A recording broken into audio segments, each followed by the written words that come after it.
Bismillahirrahmanirrahim. Assalamualaikum warahmatullahi wabarakatuh. Innal hamdalillah nahmaduhu wa nasta'inuhu wa nastaghfiruh wa na'udzu billahi min sururi anfusina wa min sayyiati a'malina may yahdihillahu fala mudhillalah wa may yudhlilhu fala hadiyalah. Asyhadu an la ilaha illallah wa asyhadu anna Muhammadan abduhu wa rasuluh. Amma ba'du. Puji serta rasa syukur kita mari kita panjatkan kepada kehadirat Allah Subhanahu wa taala yang telah mana memberi kita beribu-ribu kenikmatan, salah satunya nikmat iman, nikmat Islam serta nikmat sehat wal afiat. Shalawat seiring salam mari kita limpah curahkan kepada junjungan besar yakni Nabi Muhammad sallallahu alaihi wasallam yang telah mana membawa kita dari zaman kegelapan hingga zaman terang benderang, dari zaman jahiliyah hingga zaman Islamiyah. Yang terhormat Bapak, Ibu Guru dan karyawan SMK Veteran 1 Sukoharjo dan teman-teman SMK Veteran 1 Sukoharjo dan kaum muslimin dan muslimat yang dimuliakan Allah Subhanahu wa taala. Bagi orang beriman, waktu sangatlah berharga. Dalam pepatah Arab mengatakan, al-waktu kasaif. Waktu itu seperti pedang. Waktu adalah kehidupan. Seberapa besar kita menghargai waktu, segitulah arti hidup kita. Waktu adalah umur kita yang terus berjalan. Ada suatu ketika, para sahabat bertanya kepada Rasulullah, "Ya Rasulullah, siapakah orang yang paling baik itu?" Lalu Rasulullah menjawab, "Sebaik-baiknya manusia ialah yang panjang umurnya dan baik amalnya." Lalu para sahabat kembali bertanya, "Ya Rasulullah, lalu siapakah orang yang paling buruk itu?" Lalu Rasulullah menjawab, "Seburuk-buruknya manusia ialah yang panjang umurnya dan buruk amalnya." Hadis riwayat Tirmizi. Hasan Al-Basri juga berkata, "Wahai manusia, kita hanyalah sekumpulan hari-hari. Jika mana hari itu berlalu, maka berlalulah sebagian dari diri kita."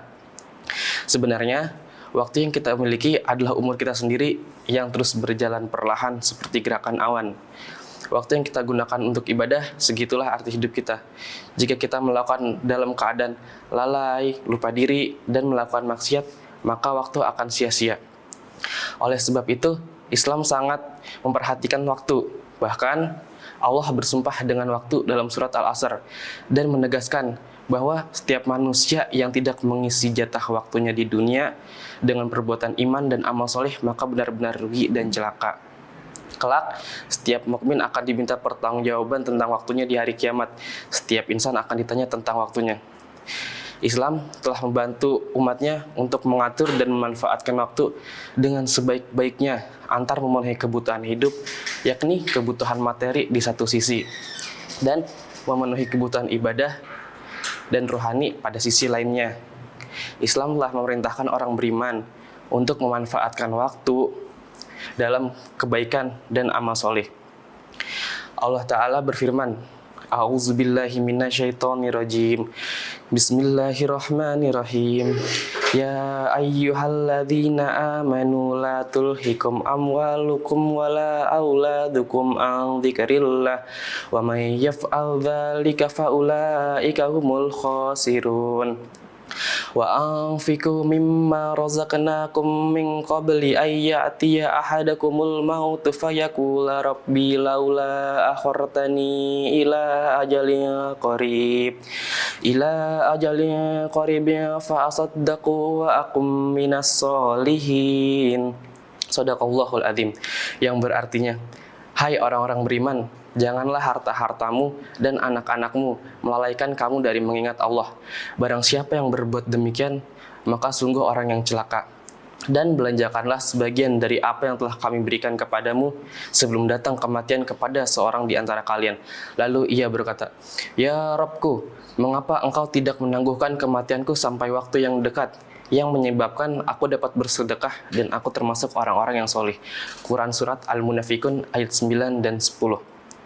Dalam hadis yang lain, Rasulullah juga berkata, tidak bergeser dua kaki seorang hamba pada hari kiamat sehingga Allah menanyakan 4 hal, yaitu umurnya untuk apa saja digunakan, waktu mudanya untuk apa saja dihabiskan, lalu hartanya dari mana dan untuk apa saja dihabiskan, dan yang terakhir ilmunya diamalkan atau tidak.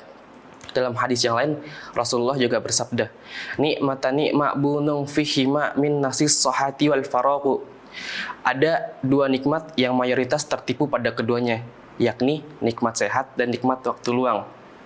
Oleh sebab itu, mari kita gunakan sisa waktu dan umur kita untuk kegiatan yang baik dan untuk mengisi iman dan amal soleh, agar kita tidak termasuk golongan orang-orang yang rugi. Tidak banyak yang saya sampaikan, kurang lebih mohon maaf. Wassalamualaikum warahmatullahi wabarakatuh.